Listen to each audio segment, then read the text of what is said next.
जंगल, जमीन और जनजाति, यह है निकोबार की असली सच्चाई।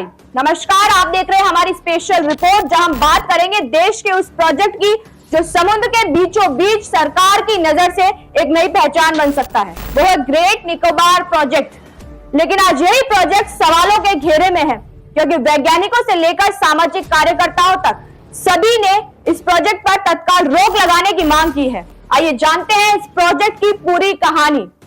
ग्रेट निकोबार द्वीप समूह अंडमान निकोबार समूह का सबसे दक्षिणी हिस्सा है। भारत सरकार यहाँ एक मल्टी कंपोनेंट डेवलपमेंट प्रोजेक्ट बना रही है, जिसमें 4 बड़े हिस्से शामिल हैं।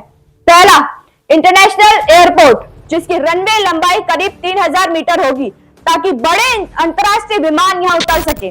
दूसरा, deep sea port transshipment terminal, जो सिंगापुर और कोलंबो जैसे बंदरगाहों का विकल्प बन सके, ताकि भारत दक्षिण पूर्व एशिया के समुद्री व्यापार का नया केंद्र बने। तीसरा, टाउनशिप एंड इंडस्ट्रियल जोन, लगभग 130 वर्ग किलोमीटर में फैला नया शहर, जिसमें 3 से 4 लाख लोगों के बसने की योजना है। चौथा, पावर प्लांट और रोड नेटवर्क, ताकि द्वीप को आत्मनिर्भर बनाया जा सके। सरकार का कहना है कि इस प्रोजेक्ट की आवश्यकता देश की राष्ट्रीय सुरक्षा, आर्थिक विकास और भू राजनीतिक रणनीति के लिहाज से जरूरी है। चीन की बढ़ती उपस्थिति को देखते हुए भारत इस क्षेत्र में अपनी स्थिति को मजबूत करना चाहता है, लेकिन इस विकास की कीमत बहुत बड़ी है।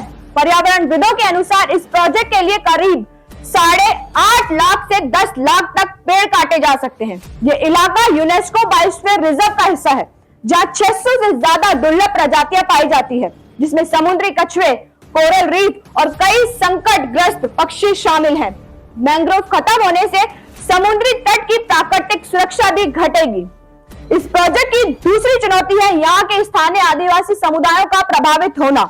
ग्रेट निकोबार में शोम्पेन और निकोबारी जैसी आदिवासी जनजातियां रहती हैं। वैज्ञानिकों और मानवाधिकार समूहों का कहना है कि इस तरह का बड़ा प्रोजेक्ट उनके अस्तित्व के लिए खतरा है, क्योंकि अचानक आबादी बढ़ने, निर्माण और बाहरी लोगों के आने से उनके जीवन, भाषा और संस्कृति पर गहरा असर पड़ेगा। उनके लिए ये सिर्फ जमीन नहीं, बल्कि उनकी पहचान है। एक रिपोर्ट के अनुसार यहाँ शोम्पेन जनजाति की जनसंख्या 250 से भी कम रह गई है। तीसरा और सबसे अहम पहलू है भूकंप और सुनामी का जोखिम।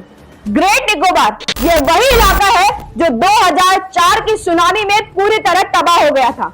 यह इलाका भूकंप के जोन 5 में आता है, यानी भारत का सबसे संवेदनशील क्षेत्र, जहां इतने बड़े निर्माण कार्य से यहाँ की प्राकृतिक स्थिरता पर असर पड़ सकता है। चौथी चुनौती है, अब इस प्रोजेक्ट का विरोध सिर्फ वैज्ञानिक ही नहीं कर रहे, बल्कि देश के कई पर्यावरण संगठनों, पूर्व नौकरशाहों और विपक्षी नेताओं ने भी सरकार से इस प्रोजेक्ट पर रोक लगाने की मांग की है। विपक्षी नेताओं ने कहा है कि बिना स्वतंत्र समीक्षा के यह प्रोजेक्ट पर्यावरण अपराध साबित हो सकता है, जबकि सरकार का कहना है कि हमने सभी कानूनी प्रक्रिया पूरी की है और प्रोजेक्ट भारत की रणनीति के हित में है। आगे की चुनौती यह है कि अगर प्रोजेक्ट ऐसे ही चलता रहा तो आने वाले दशकों में यहाँ की इकोलॉजी, संस्कृति और जीवन में भारी बदलाव आएगा। दूसरी तरफ अगर इसे रोक दिया जाए तो सरकार के रणनीतिक प्लान और निवेश पर असर पड़ेगा। इसीलिए अब जरूरत है संतुलित रास्ता खोजने की। ये प्रोजेक्ट तभी सफल होगा जब इसमें शामिल हो मानवता, पर्यावरण और विज्ञान का अनूठा तालमेल। विकास सिर्फ इमारतें खड़ी करने का नाम नहीं, बल्कि उस धरती को बचाने का भी कर्तव्य है जिस पर हम जीते हैं।